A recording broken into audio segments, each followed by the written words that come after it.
Donc on va maintenant vous montrer comment on réalise une attelle. Donc l'attelle est destinée à réaliser une immobilisation antalgique d'un patient traumatisé, en l'occurrence du membre supérieur, soit en contexte préopératoire quand vous accueillez le malade aux urgences, ou alors en attendant d'avoir une confirmation de votre diagnostic suspecté par les radios.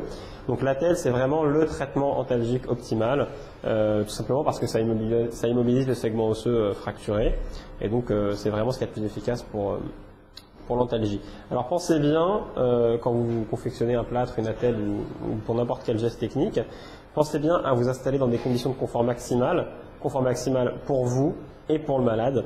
En l'occurrence, ici on va vous montrer une attelle de poignet, il faut que vous soyez dans de bonnes conditions, et il faut que le malade soit dans de bonnes conditions. Vous ne pouvez pas vous permettre d'avoir un membre supérieur flottant dans le vide, c'est extrêmement douloureux pour la fracture qui est mise en contrainte. Donc prenez le temps de vous installer correctement, prenez le temps d'avoir des points d'appui non douloureux pour le malade et qui vous permettent de travailler dans des conditions satisfaisantes. Donc la première étape va consister à dérouler le jersey sans trop l'étirer sur le membre sur lequel on réalise l'attelle. Donc comme toujours pour le membre supérieur, quand on place un jersey, on découpe une petite pastille de jersey au niveau de l'articulation métacarpophalangienne du pouce pour permettre de libérer la première colonne. On déplie ensuite le jersey sur la longueur désirée, voilà, jusqu'au bout du coude. On tapisse ensuite le membre supérieur de V-band pour le protéger. Pensez bien à faire 2 tours au début de votre V-band, c'est important. Et vous voyez ici qu'on prend soin de recouvrir l'avant-bras de manière à ce qu'il y ait sensiblement toujours 2 épaisseurs de V-band. On repasse sur la moitié de là où on est passé préalablement. Voilà, ensuite on coupe la V-band pour permettre de libérer la colonne du pouce. À nouveau, à chaque fois qu'on passe, on coupe la V-band plutôt que de la replier sur elle-même, ce qui entraîne un effet de boule assez désagréable au niveau de la première commissure. Voilà, et vous voyez que donc l'épaisseur de V-band doit être à peu près homogène sur tout l'avant-bras. Alors, on recouvre ensuite la V-band d'un deuxième jersey. Selon le même protocole, on enlève une petite pastille de jersey pour libérer la colonne du pouce. Et on déroule délicatement le jersey sur la protection. Ce qui permet en fait d'éviter de mettre l'attelle en plâtre elle-même dans du jersey. Ainsi, on pourra la mouler très convenablement et éviter l'interposition d'air entre les couches de plâtre. On mesure ensuite la longueur nécessaire de l'attelle. Et on déroule une bande de plâtre en aller-retour, en V, voilà, pour qu'elle soit un peu plus large, sur toute la largeur, sur toute la longueur d'une bande, pardon. Alors, il faut pas que l'attelle fasse moins de 10 épaisseurs, hein. Sinon elle ne sera pas solide.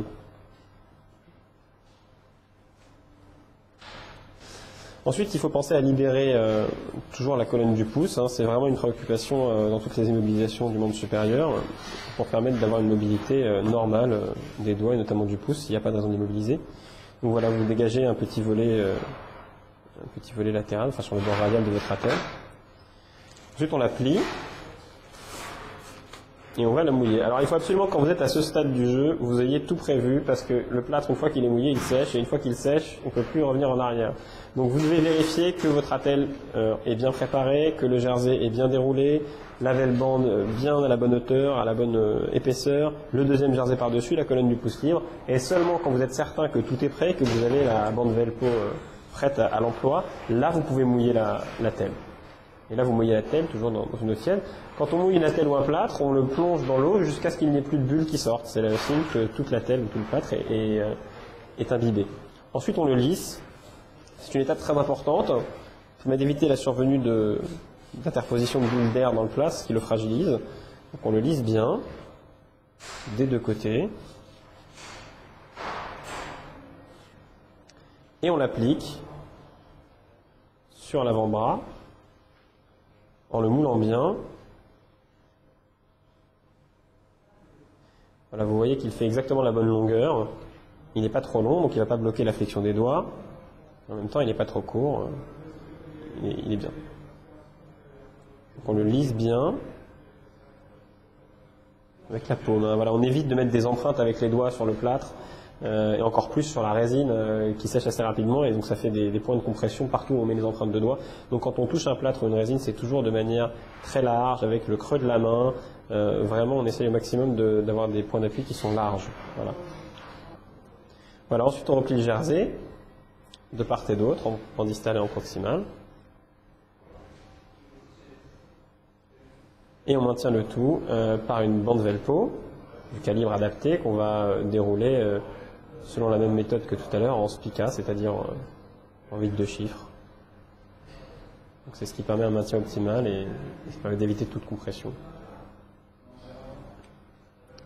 Voilà, l'approche de la colonne du pouce impose toujours de libérer la bande sur une grande partie, la moitié en général de la bande.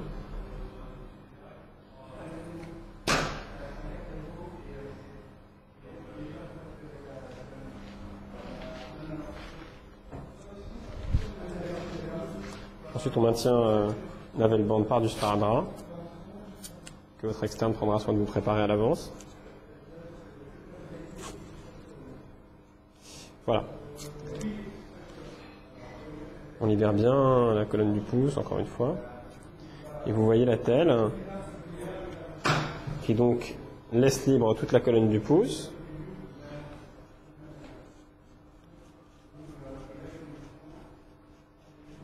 Vous voyez donc la telle qui laisse libre toute la colonne du pouce, qui laisse libre la flexion des doigts, qui n'ont aucune raison d'être immobilisés, puisqu'elle ne monte pas plus haut que le pli de flexion palmaire. En revanche, à la face dorsale, le bandage monte jusqu'à la tête des métacarpiens. Et puis elle laisse le pli du coude libre. Toujours pareil, on pense bien à faire une petite écharpe qui maintiendra le membre en position surélevée pour éviter qu'il gonfle.